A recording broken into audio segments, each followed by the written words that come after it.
Hello Aries, it's Jenny here with your January Tarot Horoscope. So we're just going to be pulling a single card from my Salvador Dali Tarot deck to see what's coming up for you in the new year. And Happy New Year, by the way.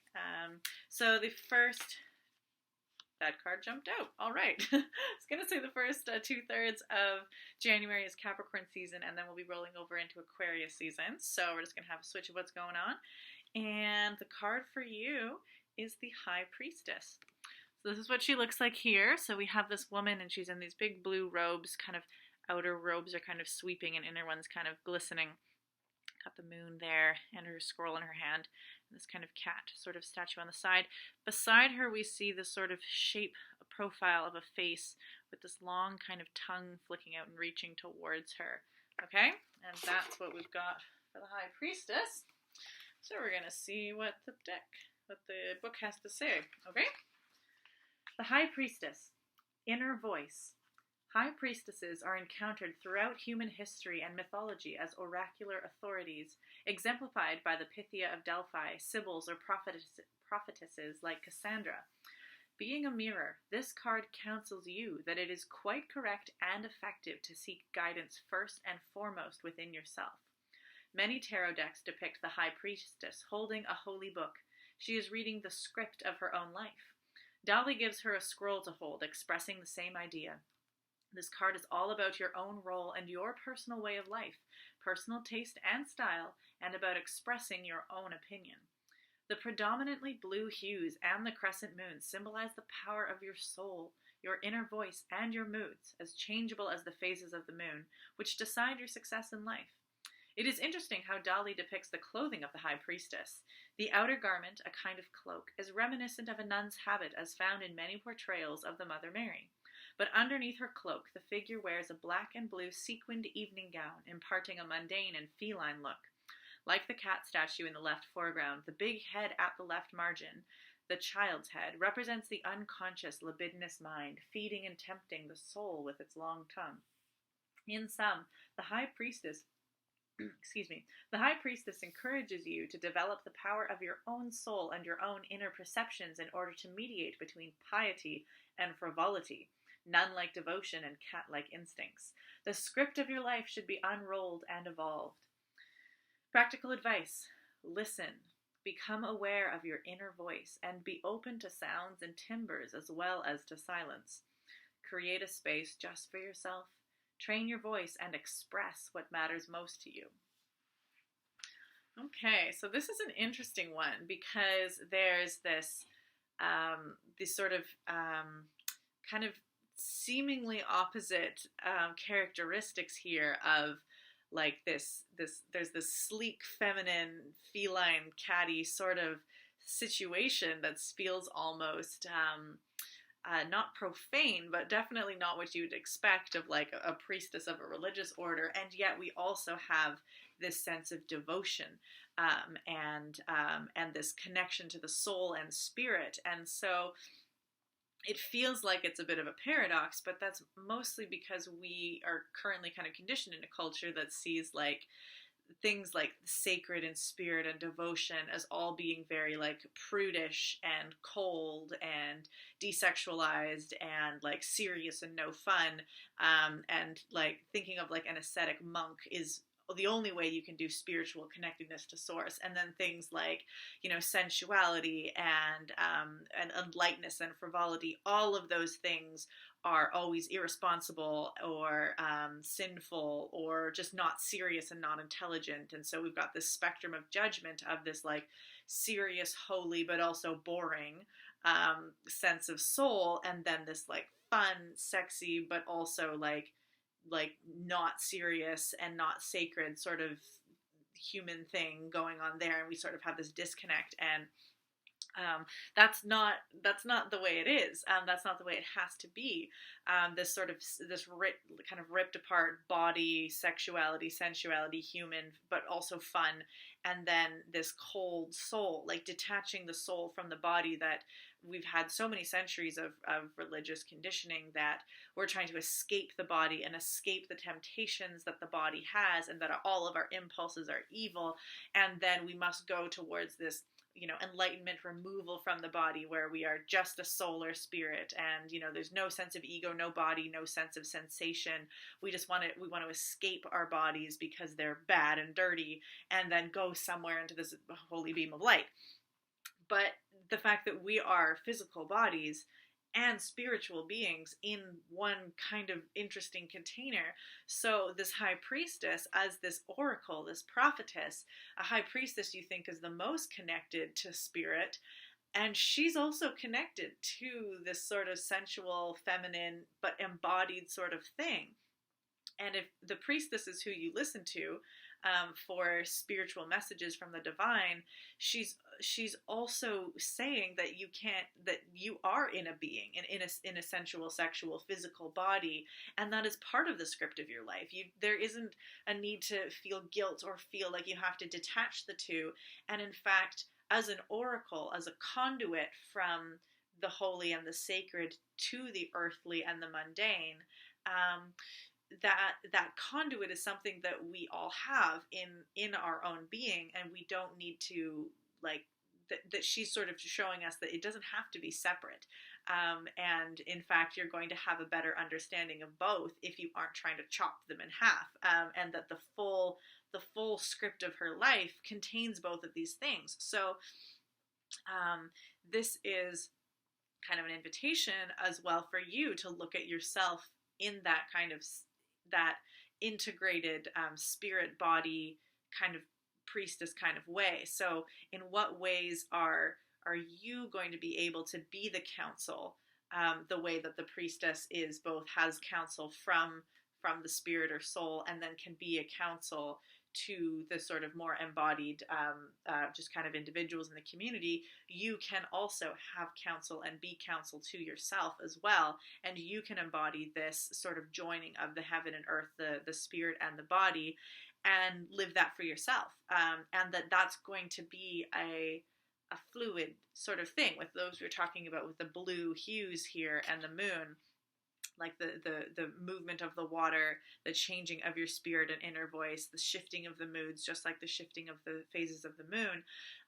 reminds us that we don't have one sort of pinnacle attainment of a spiritual or integrated practice, that we are also beings that shift and that wax and wane. And so what the inner voice may be telling you is healthy and good for you is not going to look the same. It's not like you're trying to find the one golden rule, the one piece of advice, and if I could just do that one thing, then everything will be fine. It's understanding that it's the right time, the right measure. There's different seasons for things. There's different seasons in your soul. Your inner voice is going to be telling you different things at different times, and it is good to listen to that.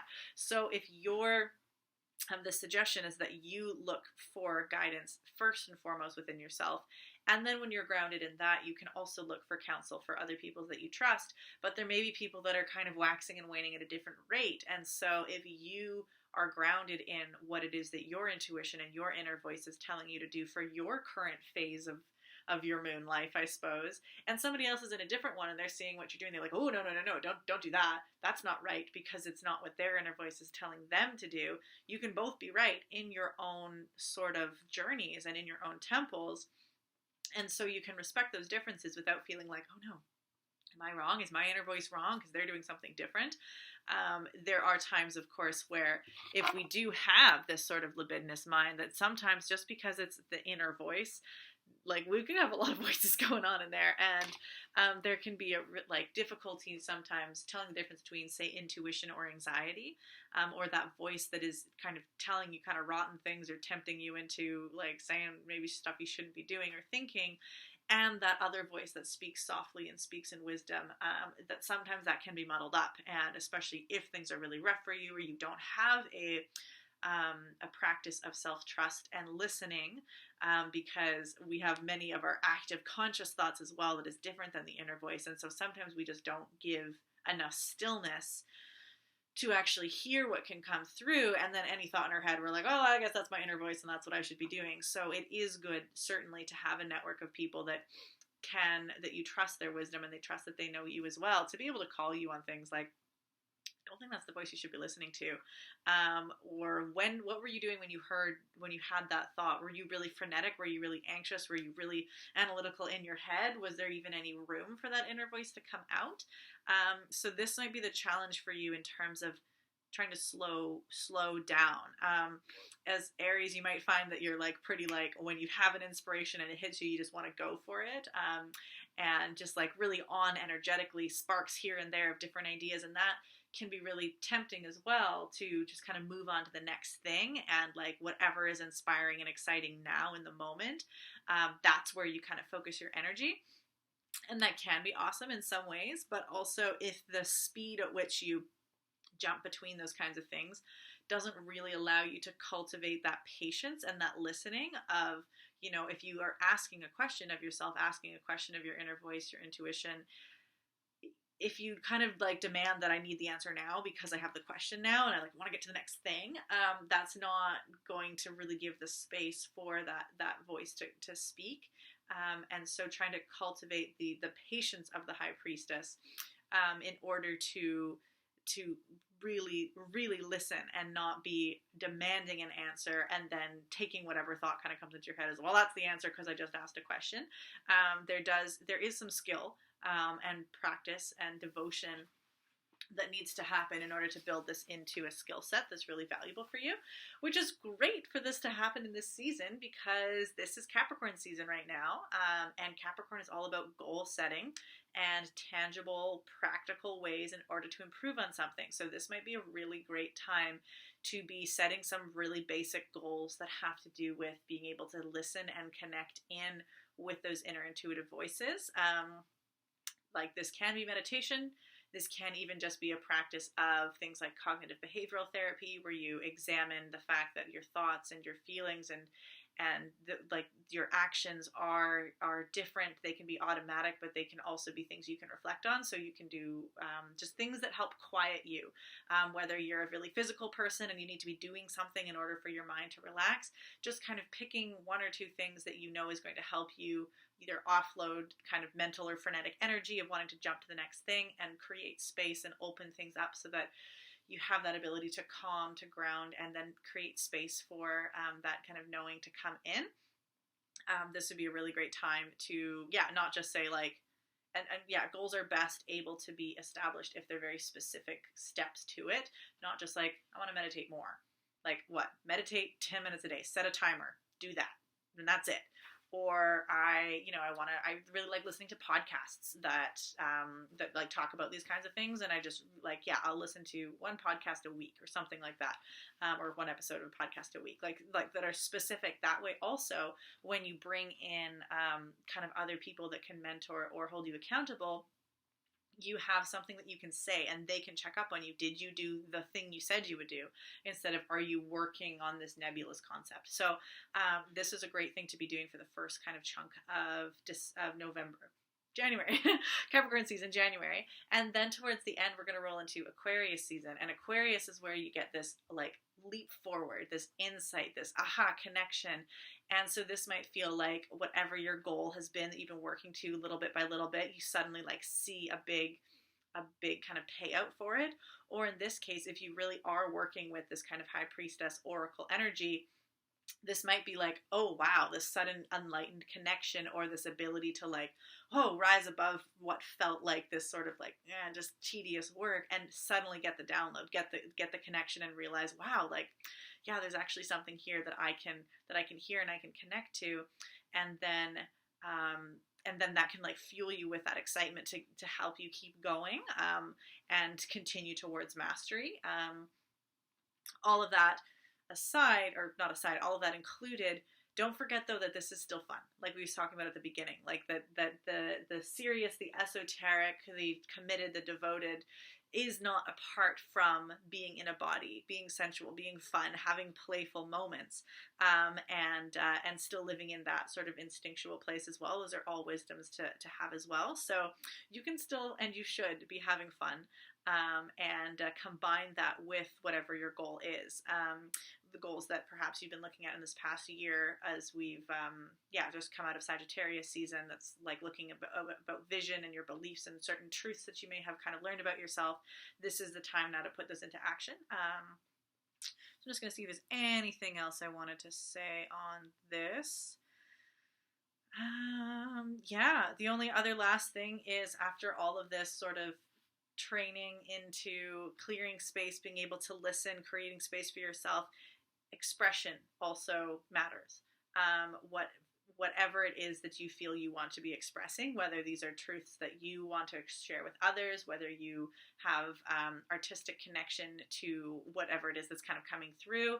This doesn't have to be, the High Priestess is the oracle. She receives a message and then she transmits it to others. This isn't that she's holding it in for herself. You get to be judicious with what you share, but this is also like wisdom can be shared and delight can be shared, whether it is from the esoteric and together kind of nun capacity of the High Priestess, or whether it's a more kind of embodied earthy kind of spirit wisdom too that kind of comes out in the more playful cat-like part. All of that is a transmission, and that is all about expression. So sounds like you're gonna have this can be a pretty fun start to your year. Again, as long as you can kind of have that patience and follow through with that Capricorn energy, then you've got some cool things to be in touch with, and a greater kind of connection with that inner part of yourself. So sounds fun, Aries. Best of luck, and I wish you all the best. See you next month.